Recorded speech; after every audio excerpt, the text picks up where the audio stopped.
You might have seen headlines recently claiming that Merlin lost over £400 million in 2024, and at first glance, that sounds dramatic. But here's the thing, it's not quite what it seems. That £400 million figure refers to Merlin's statutory loss after tax, a number that includes everything from accounting adjustments to interest payments on debt, foreign exchange differences, and other non-cash or one-off items. It's a big, scary-sounding number, but it's not the same thing as saying the company's business is collapsing. In reality, Merlin's underlying operating profit, the actual money made from running the theme parks and attractions, was £285 million.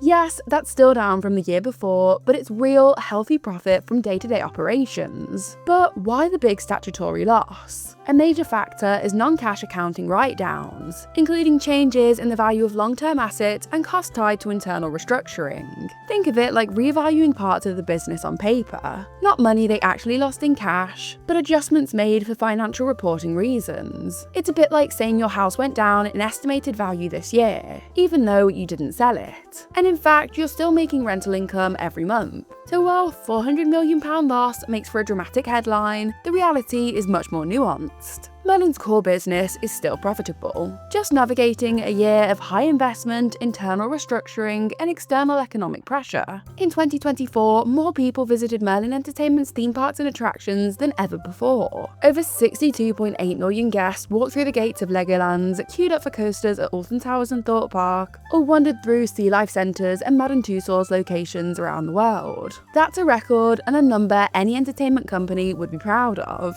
But behind the headline is a more complicated story, because despite drawing in massive crowds, Merlin made less money than it did the year before. In fact, underlying operating profit was down 30% compared to 2023, and it's raising some very interesting questions about how theme parks are adapting to the realities of rising costs, changing guest habits, and a competitive post-pandemic landscape. This is the story of a company at a crossroads, investing big, restructuring fast, and taking calculated risks in a world where visitors expect more, spend less time, and demand better experiences. Let's break it down. Merlin Entertainment owns and operates more than 130 attractions across 22 countries. If you've ever screamed your way through the Smiler, taken a selfie with a waxwork celebrity, or helped your kids build their first Lego brick dragon, chances are you've experienced Merlin's world. In 2024, Merlin pulled in £2.06 billion in revenue. That's a slight drop from the £2.13 billion the previous year.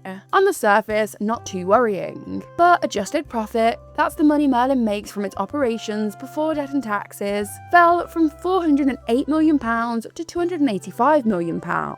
And that's a much bigger hit, and it certainly matters. So what's caused this decline? For starters, running a theme park is getting more expensive. Energy prices are high, staffing costs are up, and everyday operations, from food supplies to ride maintenance, are being hit by global inflation. Another issue, Merlin says that short-stay bookings were softer than expected, which affected resorts like Legoland Windsor and Alton Towers, where hotel stays and multi-day visits are key parts of the business. But there's another reason the profits dipped. Merlin is spending a lot of money, and on purpose. In 2024, they invested £357 million across the business. That includes huge capital projects, most notably the launch of Hyperia at Thorpe Park, the tallest and fastest roller coaster in the UK. If you've seen it in action, you know it's a serious statement piece. It's the kind of ride that doesn't just attract thrill seekers, it creates buzz, drives repeat visits, and anchors an entire season of marketing. These big investments are part of Merlin's long-term strategy. They're betting that putting that money into flagship attractions will pay off down the line by increasing attendance, boosting merchandise and food sales, and improving the guest experience. And that strategy is playing out across the board. Legoland parks are seeing new themed lands and dark rides. Madame Tussauds is refreshing its experiences with new figures and interactive zones, and even Sea Life is evolving, focusing more on immersive storytelling and conservation education. But spending this much in a year where profits are already under pressure isn't without risk. And that's where the second big story of 2024 comes in, Merlin's major internal restructuring. Until recently, Merlin was split into 3 divisions: resort theme parks, Legoland parks, and midway attractions, these being the indoor, city-centered experiences like Madame Tussauds, Sea Life, and the Dungeons. But in March 2025, the company announced a bold shift. they're merging all 3 divisions into one unified business. Why? To save money, streamline operations, and move faster. For theme park fans, this could have real benefits. A single business unit means less red tape.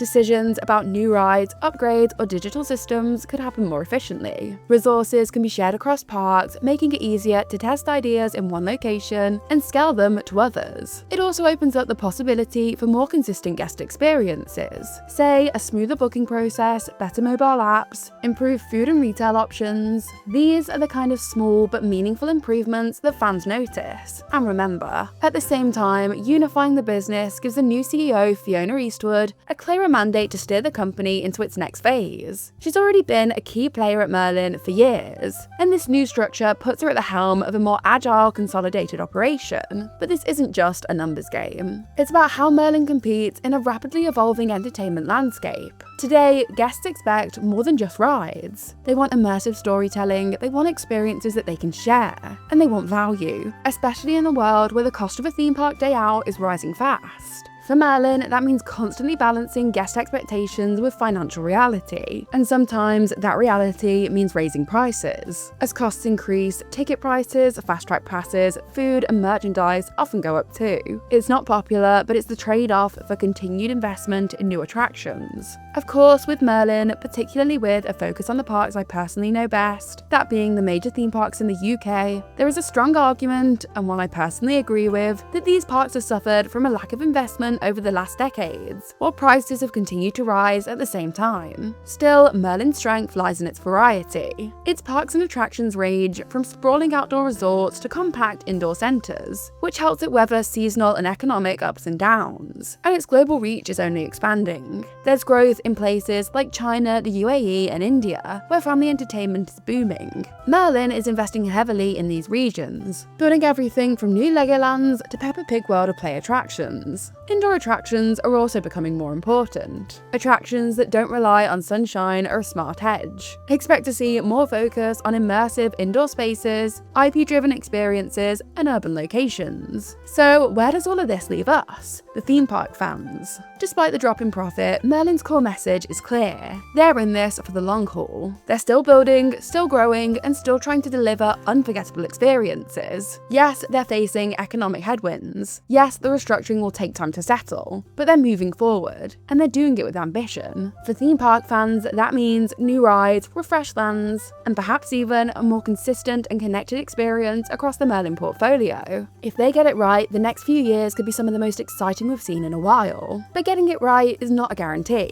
Let's face it, the Merlin parks have suffered from way too many operational issues in recent years, and particularly in the UK, with Universal Studios Great Britain on the horizon, the pressure is really on. They need to get it really right over the next few years to ensure their parks are in a position to compete. Fingers crossed that the changes made in 2024 are the start of a special period in the company's history. So whether you're planning a trip to Legoland, counting down the days until your next thought park visit, or just curious about how the industry works behind the scenes, 2024 was clearly a turning point. Not just a year of change, but a year that revealed how much theme parks are adapting, investing, and rethinking what it means to create magic in an unpredictable world. Thank you so much for watching. Let me know your thoughts on all of this. And don't forget to like this video, subscribe to my channel, and check out some of my other videos and the links in the description.